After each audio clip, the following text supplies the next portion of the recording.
My name is X. I'm 5 years old. I like sitting on a big armchair in Dad's office with a large window.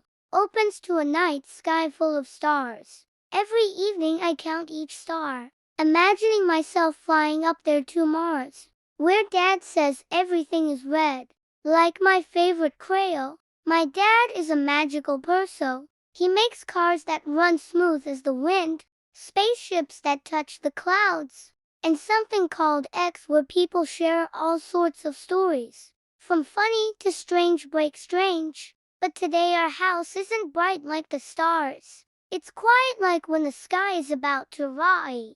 Dad's sitting at his desk, the light from his computer screen shining on his face, making him look like an astronaut in a movie I once saw. But he's not smiling. His eyes are glued to numbers dancing on the screen. His hands typing fast then stopping. Looking out the window, the stars out there are twinkling, but I think Dad doesn't see them. Mom's in the living room holding her phone, talking softly to someone. I overhear words like stocks, tariffs, and $100 billion. I don't know 100 billion is, but it's probably more than all my crayons, paper, and toys put together. I quietly take my crayon box, the old wooden one Dad got me at a fair. I like it because it smells like wood, like the forest where Dad once took me camping. I sit on the rug right under Dad's desk, where I feel closest to him. I draw a spaceship, the big kind with shimmering silver wings and round windows, like the candies I love. I color the body blue, because Dad says blue is the color of the future. Dad, I say, drawing a yellow star next to the ship. What's $100 billion? Mom said you lost it because of Mr. Trump.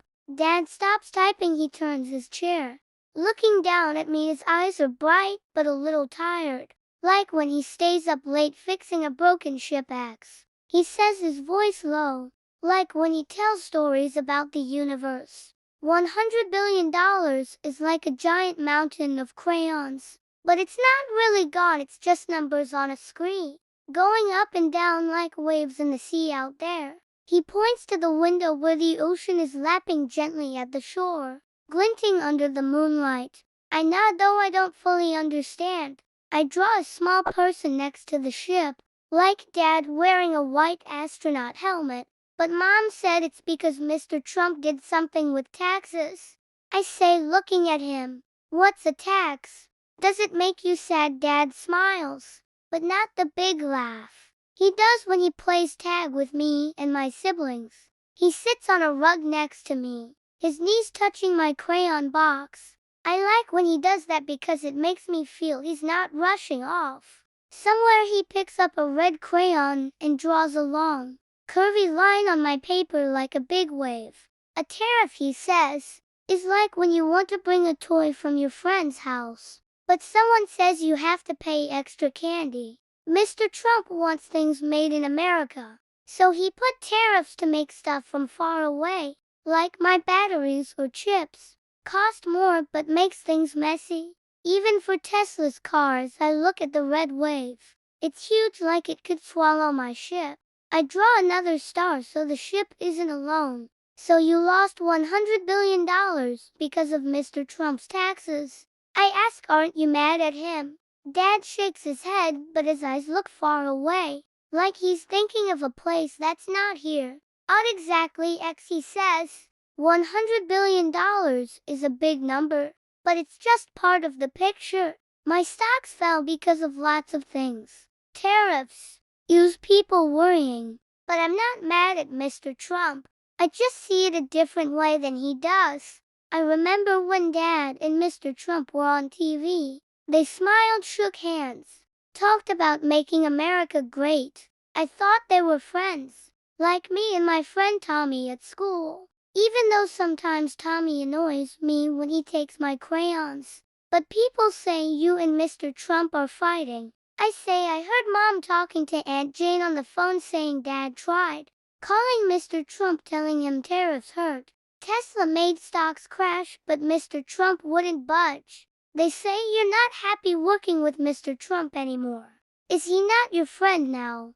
Dad picks up my drawing, looking at the ship and the little perso. He runs his finger over the lines like he wants to keep them longer.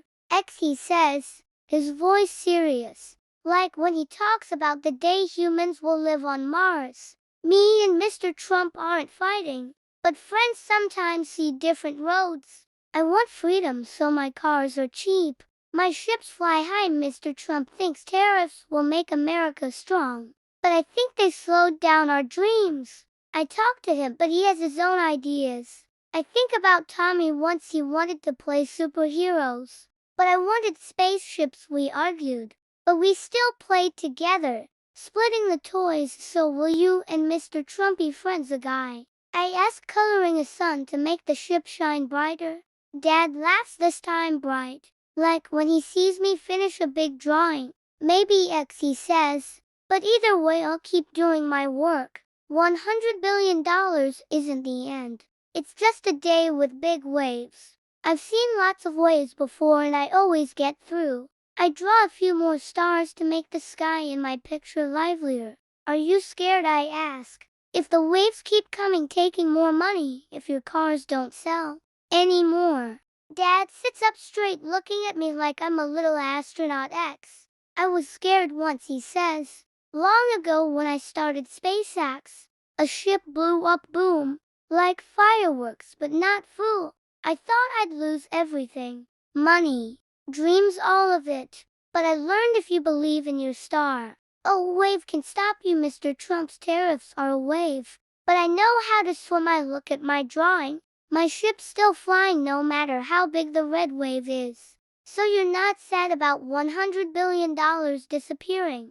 I ask again because I'm still worried. I think $100 billion could buy a whole planet like Mars.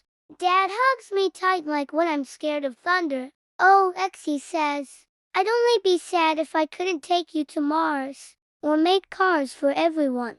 Money is like crayons. If you lose a few, you can still draw. $100 billion is a big number, but my dream is bigger. I smile because I love how Dad talks. He makes everything sound like an adventure, even with waves or taxes.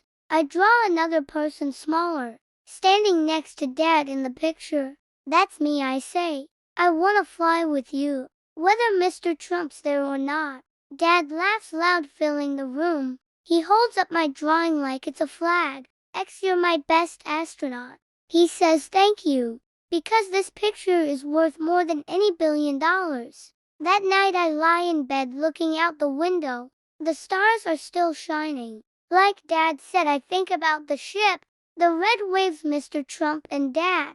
I don't understand everything about tariffs or stocks, but I know Dad's like the biggest star, always there. Even when it's cloudy, I want to draw lots more. So one day me and Dad can fly to Mars where there are no waves.